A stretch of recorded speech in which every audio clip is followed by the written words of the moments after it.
Hello and welcome to another episode of the JR Just Topics podcast. In today's episode, we will be reviewing Christopher Nolan's latest blockbuster hit. I guess you can call it that, especially since all the hype surrounding it, Oppenheimer. So, let's just get right into it.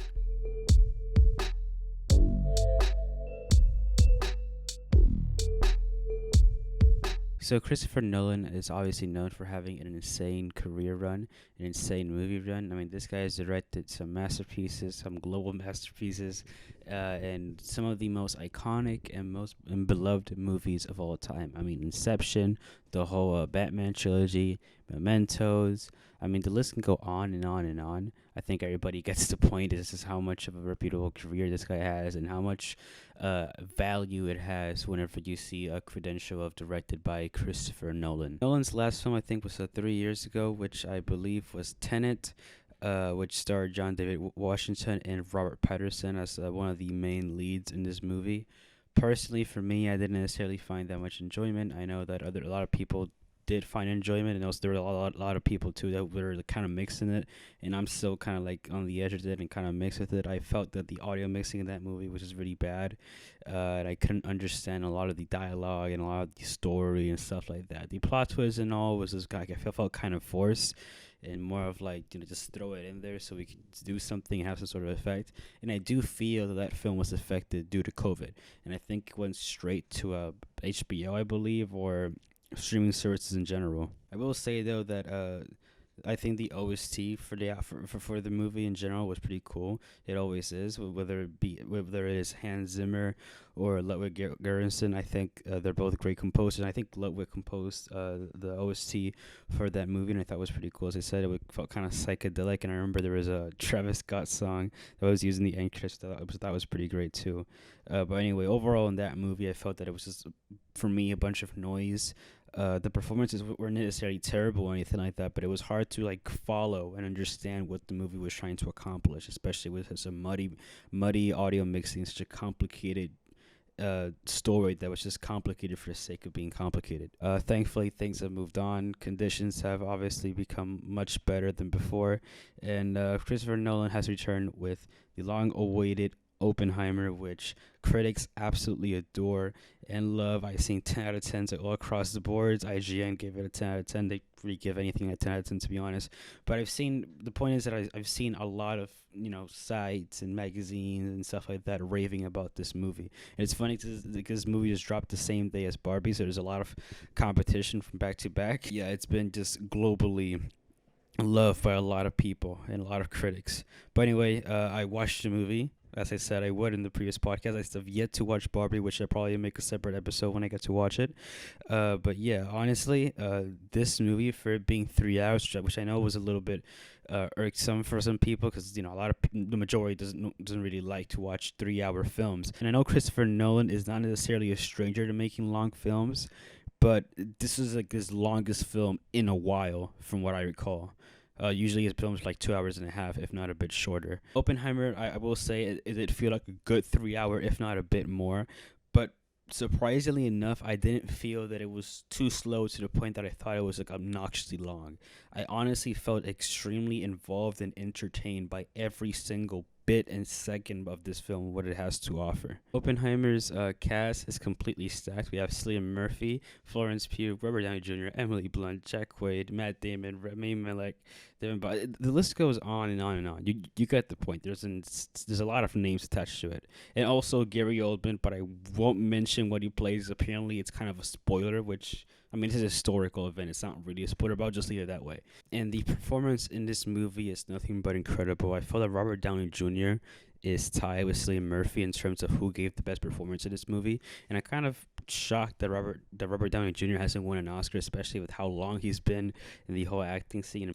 And if anything, I think that Robert Downey Jr. should at least be nominated for Best Supporting Role, because, wow, he really killed it in this film. He just put on one hell of a performance. The way he managed his tone as the movie just kept going on and on and on, just like shifted, but in a way that it's like gradual and not like abrupt. And the more you just learn about his character and who he's portraying, it's I don't know, you get convinced that he's the character that he's playing. Obviously, this is based on historical events and historical names that are actually true, so you get the point. It's obviously not fictional, the way I'm trying to say. But yeah, again, Robert Downey Jr. had a phenomenal performance in this movie. I was convinced by every word he said. His body language, everything was honestly on point. And man, Cillian Murphy, this guy devoted himself in this role like he usually does. But I think in this role, it felt more personal. The way you can just see him from his younger self to, I guess, progressing more and getting older and older and getting more fragile as he gets more consumed by the idea of building the atomic bomb, the consequences that it has, the consequences that stains his reputation, how it stains it, and how it really affects his mental physique, how it stains his mental ability, his mental health, and also his physical physique. And honestly, man, Cillian Murphy just really takes a lot of his roles seriously. I think this role, which is meant for him, the way he portrays Oppenheimer is more of it's kind of a narcissistic. I mean, well, yeah, he obviously is narcissistic, egocentric, but not in a way that it's like, uh, how can I say it? It's not in a way that it's like a very exaggerated like villain or something that are exaggerated character, where it's like very obvious it's supposed to be the villain. It's more of like, I would say it's more of like he's so smart that he's dumb, in terms of like he's a very sharp mind, but he ignores so many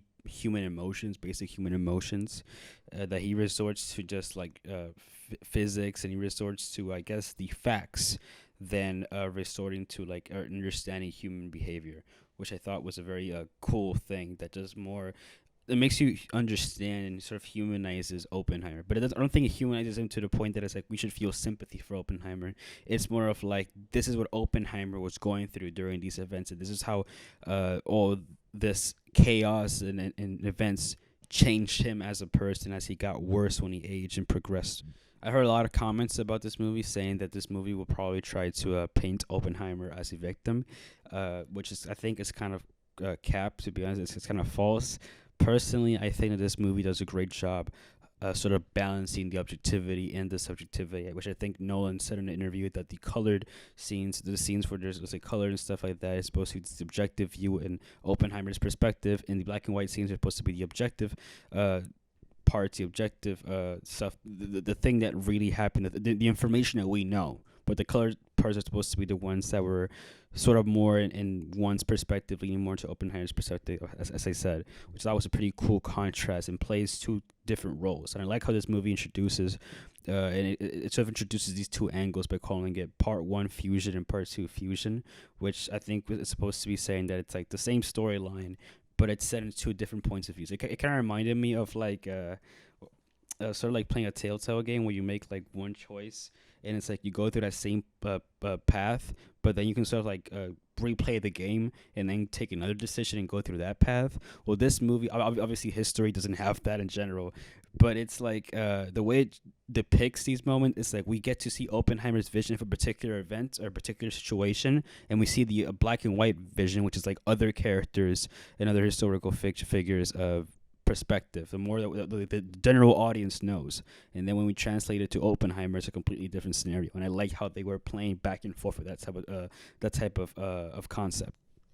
Christopher Nolan really wanted to focus more on the depiction of the actual mental stain that Oppenheimer would have when he were to create this bomb, and the consequences and stuff like that as throughout the story, and especially I think post the second act, when you go more into the final act of the film, which is not slower. I think it's actually still pretty intense, but it's post building the bomb and stuff like that. Which again, it's not really a spoiler because we all know what really happens, but it focuses more on like the trial but it's not really a trial, but I guess more of the public scandal that happens to Oppenheimer and a lot of the people who are involved with the project.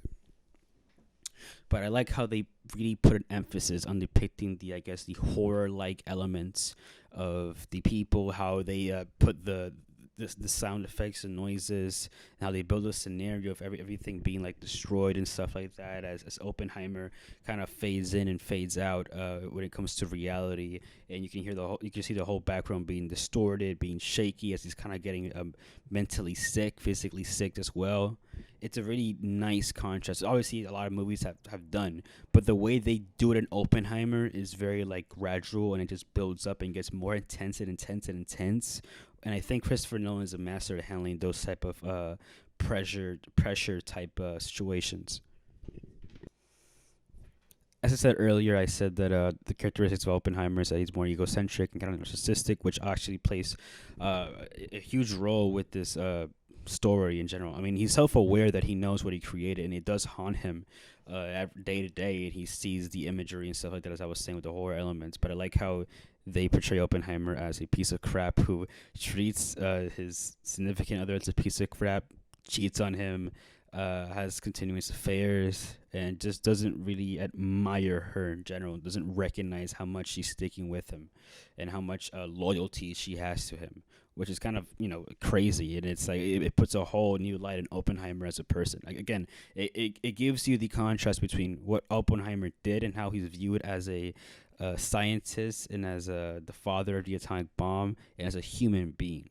His humanity is just gone. He doesn't have any really sense of humanity. Like, there's no humane aspect of this guy, really, when we're talking like in a literal sense. This guy is more most of the time being a robot and just thinks more of the facts. I'm honestly glad that Ludwig Göransson decided to stick around for composing this movie. The OST in this movie is as great as Tenet's. It's very silent. It sounds like fragile, yet it sounds very chaotic, and it's placed so well during these scenes, especially when making the bomb, then dropping the bomb, and then observing more in Oppenheimer's personal life. The way they kind of contrast with these strings and violins and occasional pads that typically go on OSTs in general. I think the way he meshed it all together in the scenes, in the particular scenes, especially when they're going more into the building the atomic bomb and the atoms that are placed in there, and the cool little sequences where we see the CGI atoms being condensed together and the bombs and explosions that it could make. I thought that Ludwig really understood the whole pressure that Oppenheimer was facing and how much of an impact this would have on the world in general. I would say the three acts. I mean, it's sort of like a three act. I think per hour, especially since the beginning, where we see Oppenheimer as he's settling in more as a professor, and he's trying to teach. I think quantum physics. Was it quantum? I think it was like something with physics. Uh, in the States for the first time. I think it was quantum. It's some type of physics, I believe, for the first time in the States. I think it was again during the World War II. And I think he studied it. He studied abroad and he brought it to the United States, and obviously that garnered some attention. He's a very elite professor, which was a pretty great background stuff. But I like how it highlights Oppenheimer's flaws, the way he speaks to people, the way he has control issues, and the way he doesn't know how to react in terms of a belligerent situations and altercations and stuff like that. But it's also interesting because how Cillian Murphy plays him is like sort of like a person that, while lacks humanity, can really I guess understand a situation and make rational decisions. I think possibly my favorite part in this movie, my favorite act in this movie, I think would be the final act. I like how it all kind of like wraps up nice together, and I think I think the third act in the movie is more intense than even the bomb than building the bomb and stuff like that. Because obviously, the stress, the peak stress in this movie is when he's building the bomb. Obviously, because he has a lot of weight on his shoulders, he has to make sure he doesn't mess up with the bomb, and it actually works. He has to make the perfect formula, and he has people suspecting him that he's a communist. But there's a lot of plot things going around in the second act, but I feel like the third act ties in everything nice, and it just makes it more intense. There's even a bigger weight on the shoulders, which is a social image. The way there's a line there that I thought was very clever, which said that Oppenheimer isn't a physicist anymore. He's not a scientist anymore.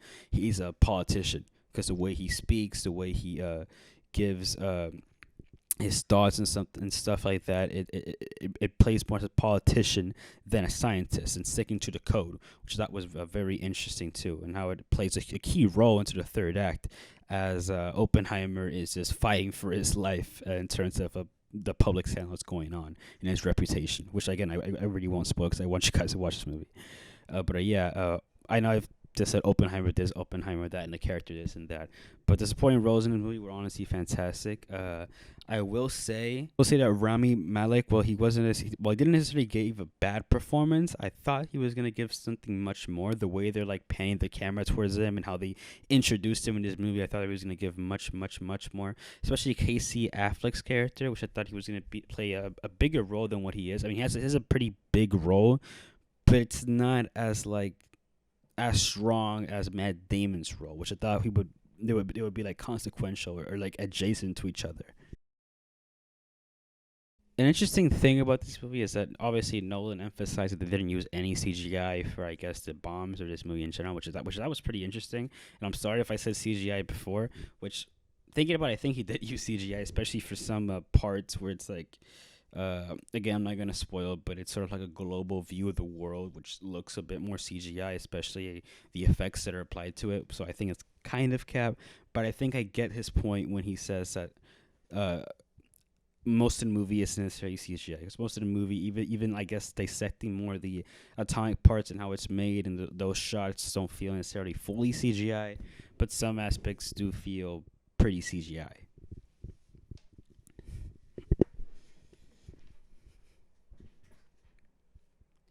So yeah, I want to wrap up this review because I feel that that I've been talking for a lot. I just want to get this thing out of my system. But I would say this is one of Christopher Nolan's stronger films. I know it doesn't sound necessarily as super convincing as I'm saying, and I've been saying Oppenheimer this, Oppenheimer that, as I said previously. But it's like it's really hard to like not talk about spoilers, and I don't want to spoil the entire movie. I want y'all to watch it, because then it will kind of ruin the experience for you. But again, I think the emotional highs in this movie are very strong. The characters really display a wider variety of emotions really well.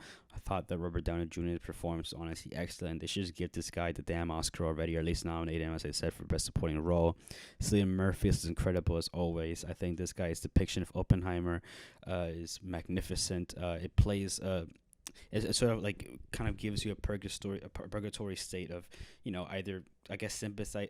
I don't want to say full and sympathize, but understanding his whole psyche and the way he acts and the reason why he did these decisions. Again, as I said earlier, people saying that this movie is more, it's gonna be like sympathy for Oppenheimer, but it's really not. It's painting Oppenheimer as a big douchebag, but a douchebag who had to make decisions and was pushed and pressured to make decisions and rational decisions, looking more in the logistics than the humanity aspect of the situation.